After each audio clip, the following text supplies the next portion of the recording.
Living with an STD can ruin a potential relationship, but a new service out there is helping take the burden off of daters by pairing them with partners who share the same disease. Joe Masseri explains the growing trend of STD websites out there. Well, Tamsin, today there's a dating website for just about everyone. For the Christian who's single, there's Christian Mingle. If you're a Latin American, there's Latino People Meet. And if you've got herpes, you can check out HDate. Dating sites geared toward STDs are the latest trend in online dating, and experts say they could help keep some diseases from spreading. One man living with HIV shared his story of dating with disease. He's yet to tell some people close to him, so we're protecting his identity and will refer to him only as Jay. Dating can be hard. Dating in high school, even harder. But dating in high school with an STD? Well, that, Jay says, is nearly impossible. He was just 16 years old, donating blood to his school drive when he found out he was HIV positive. I got some blood results back, and they told me I need to come in. It's urgent. So as he was telling me about it, they did another test, and it came back positive. Since then, Jay says it's been almost impossible to maintain a romantic relationship. His longest lasted about a year.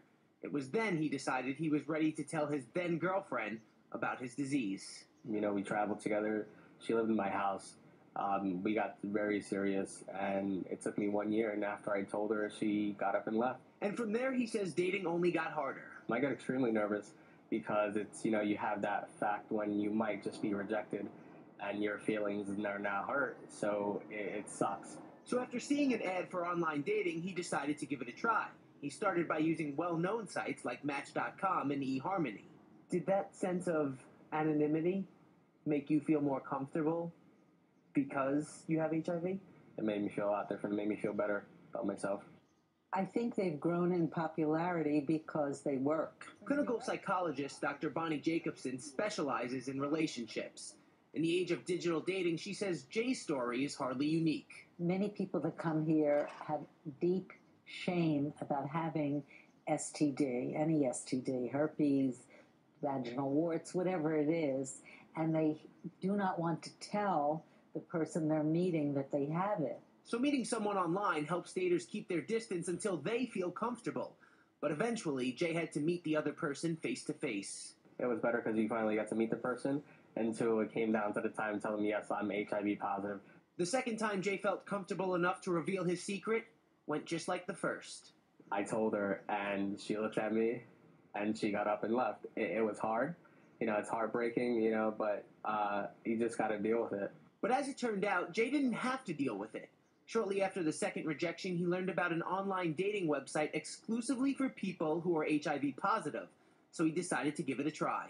I didn't have to worry about it, and I didn't have to say, okay, well, she's going to leave dinner, I'm going to have to pay for the bill, and that's it. Whether it's HIV, HPV, or any other STD, these niche dating websites are popping up all over the place. Sites like PositiveSingles.com and STDmatch.net will sort through the alphabet soup of sexually transmitted diseases to find someone who shares your ailment. The Center for Disease Control estimates that more than 110 million people are living with a sexually transmitted infection right now, and 20 million new cases are diagnosed every year. So even for the shallow dater with an STD, the dating pool is pretty deep. I think it's fantastic because if there's an even playing field, there are no lies, there's no feeling of shame, we both have it, we can work together to see how to manage it. But Jay says when he meets someone through the STD dating website, they hardly talk about the infection because both people already know what it is and how to deal with it. And that means Jay can focus on the date and not his disease. I can be open, I can be comfortable. I wouldn't have to worry about confronting this person or telling this person that I'm HIV positive because they had already knew. Now, if you're wondering how popular these dating websites are, PositiveSingles.com, one of the more popular STD dating websites, claims to have more than 60,000 success stories. As for Jay, after facing rejection in the past, he says he's recommended the STD dating websites to others.